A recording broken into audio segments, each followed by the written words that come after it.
Ele escreveu aqui um negócio de.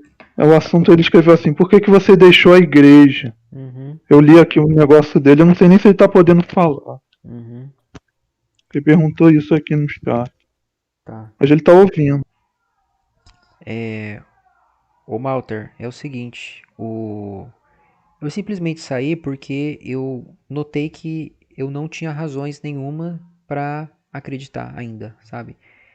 Eu me dei conta de que tudo aquilo que eu acreditava estava baseado em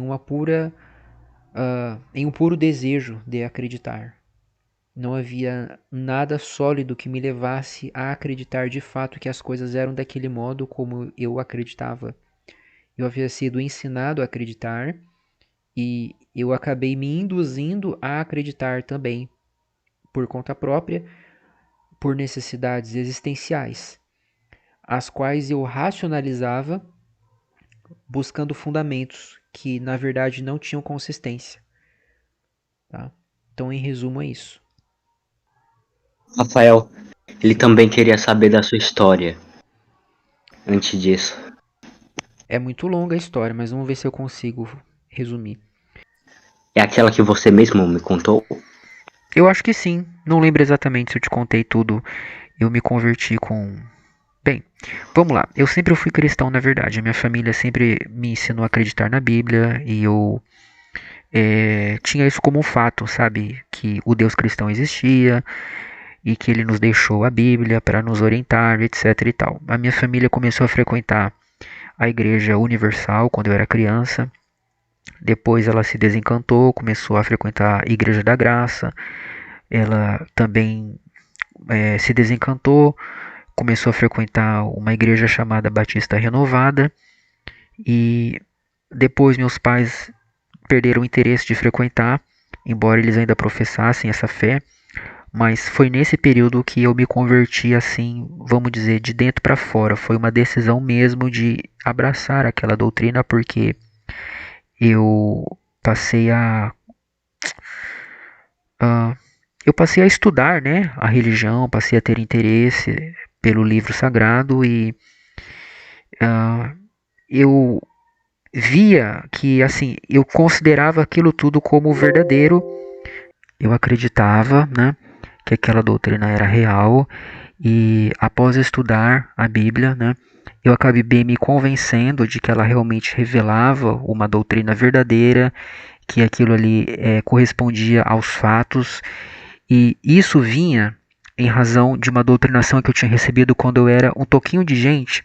Eu frequentava a casa de uma tia-avó que tinha uma filha e elas eram muito fervorosas na igreja protestante pentecostal e elas me relatavam coisas que elas viviam, experiências supostamente sobrenaturais e elas falavam aquilo com uma convicção muito forte. Eu vi uma paz naquele local. Isso tudo sempre me impressionou muito e elas falavam da Bíblia com uma paixão muito forte. Então eu não tinha como duvidar. As coisas que elas falavam para mim eram tão verdadeiras quanto as coisas que eu vejo quando eu ligo a TV e vejo notícias sobre uma tempestade, alguma coisa assim, sabe? Era tudo muito concreto, sabe? Aquilo que elas me falavam não era uma coisa distante como minha mãe, que falava de Deus apenas como um ser, sabe, que criou o universo, mas elas falavam de Deus como alguém presente na vida delas, alguém que sentava para almoçar, né? Isso sempre me impressionou. Então, isso colaborou muito para minha conversão aos 14 anos depois, né? Quando eu me batizei nessa igreja batista renovada, que não era a mesma delas, tá? E foram mais de 8 anos de caminhada, né, muito fervorosa mesmo. Eu passei por várias linhas teológicas. Eu comecei com um batista pentecostal, depois eu virei neopentecostal da linha da Igreja da Graça do missionário R.R. Soares, depois eu virei pentecostal mais clássico, que não acredita em teologia da prosperidade, né? E depois eu virei um presbiteriano tradicional, né? Então eu fui de um extremo para o outro, né? O presbiterianismo tradicional não tem nada a ver com a doutrina batista histórica mesmo, né? É muito diferente, tanto na prática como na doutrina. E enfim, eu frequentei várias outras igrejas assim. Eu frequentei igreja quadrangular, né? E no final, no caso, eu passei por uma igreja independente, que não é uma denominação, né? É uma igreja assim que só existe aqui na minha cidade, foi constituída sem um tipo de bispado, né? Como existe na Igreja Internacional da Graça de Deus, né? E na própria Igreja Universal, né? Que é um sistema empresarial de franquia, né? Essa igreja não, ela só tem aqui, mas ela tem elementos de neopentecostalismo. É uma igreja pentecostal com algumas algumas práticas e crenças neopentecostais, mas ela é muito diferente de uma igreja universal, por exemplo, sabe? E nesse período todo eu passei por várias experiências que eu considerava sobrenaturais, espirituais, né? E hoje eu explico, na verdade, como experiências hipnóticas, experiências emotivas ou simplesmente coincidências, enganos, etc, tá?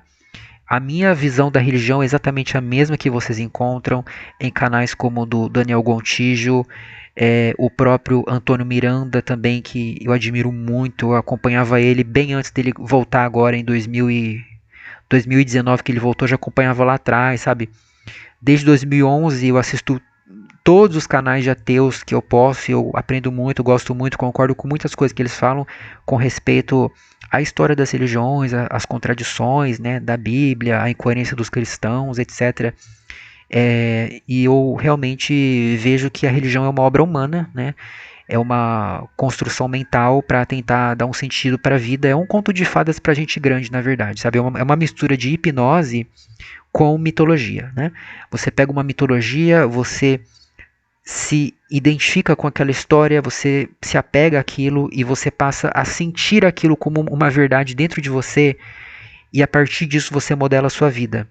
Então é uma hipnose espontânea ou mesmo induzida, como no caso da igreja pentecostal, existe hipnose induzida abertamente, sabe?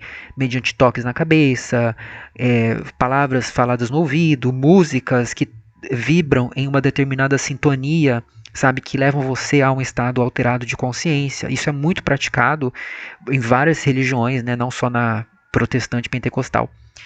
E é isso.